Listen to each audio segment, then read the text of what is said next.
Hello বন্ধুরা, আজ আমরা করব চতুর্থ শ্রেণীর গণিত ১০৩ পাতার সমাধান। বড় এবং ছোট নির্ণয় করি। এখানে দেখো দুইটি ভগ্নাংশ আছে দেওয়া। এখানে ভগ্নাংশ দুইটি রং করতে বলা হয়েছে। রং করি এবং তুলনা করি। এখানে হচ্ছে হর হচ্ছে একই, হর হচ্ছে একই, লব হচ্ছে আলাদা। তাহলে এখানে ২, আমরা এখানে ২ উপরে যেটা আছে সেটা ২টি ঘর রং করব। এখানে ৩ আছে তাই ৩টি ঘর রং করব। যেহেতু হর একই। তাহলে কি দেখো, যে ভগ্নাংশের লব বড় হবে, যে ভগ্নাংশের মানে প্রথম ভগ্নাংশ অপেক্ষা দ্বিতীয় ভগ্নাংশের লব বড়, সেটা হচ্ছে বড় হবে। কথাটা এমন নয়, কথাটা হচ্ছে ভগ্নাংশের হরগুলো যদি একই থাকে এবং লবগুলো যদি আলাদা হয়, তাহলে যে ভগ্নাংশের লব বড় হবে সেটাই হবে বড়। তো এখানে এই ভগ্নাংশটি বড় বড় হয়েছে।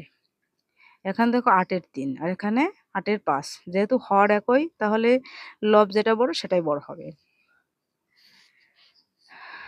আর এখানে হর হচ্ছে আলাদা আর লব হচ্ছে একই।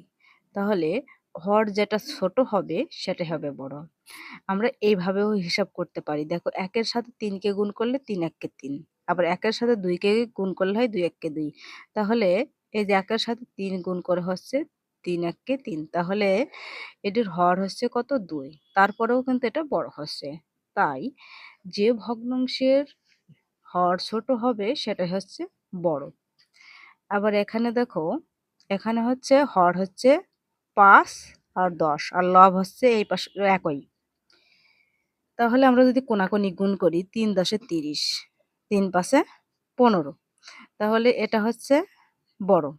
এই ভগ্নাংশের হর ছোট থাকার শর্তেও এটা হচ্ছে বড় আর এটা হচ্ছে ছোট। তো আমাদের এখানে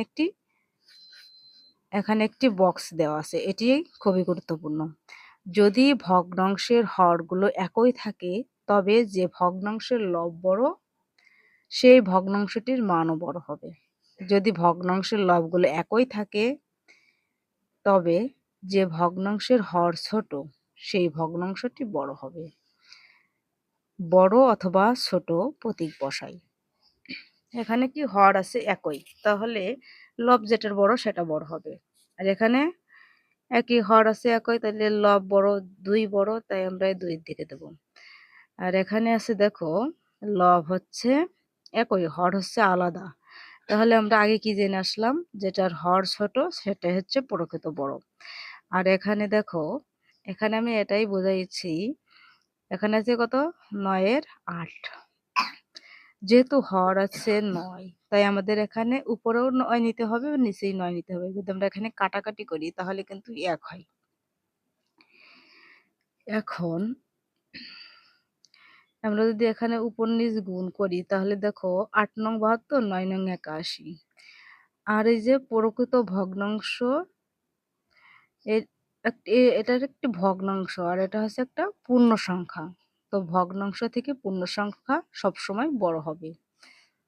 এরপর আমরা করব নিচের ভগ্নাংশগুলোকে ছোট থেকে বড় ক্রম অনুসারে সাজাই এবং গাণিতিক চিহ্ন ব্যবহার করি। তো বন্ধুরা, আমরা এই যে ২ নম্বরের ৪টি অঙ্ক আমরা খাতায় পাতিয়ে নিয়েছি। নিচের ভগ্নাংশগুলোকে ছোট থেকে বড় ক্রম অনুসারে সাজাই। ছোট থেকে বড়, ছোট থেকে বড়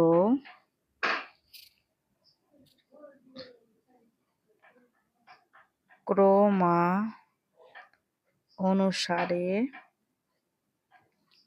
সাজিয়ে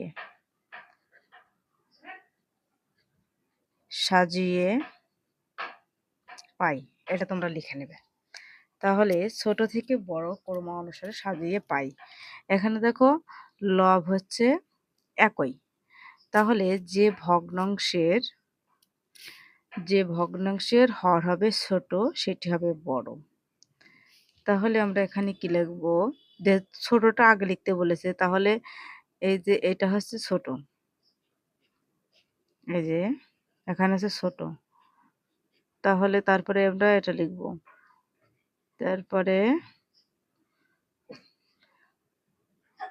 তারপরে এটা হচ্ছে সব থেকে বড়, এটা ছোট, এর থেকে একটু বড় এটা, তার থেকে একটু একটু বড় এটা, তার থেকে একটু বড় এটা। তো এখানে হচ্ছে লব হচ্ছে একই আর হর হচ্ছে আলাদা, তাহলে যে ভগ্নাংশের লব সব থেকে ছোট হবে সেটাই হবে সব থেকে বড়, তাহলে যেটা বড় সেটা হবে ছোট। তাহলে এখানে ৯ এটা হচ্ছে সব থেকে ছোট, এরপরে ৮, ৯ এর থেকে একটু বড়।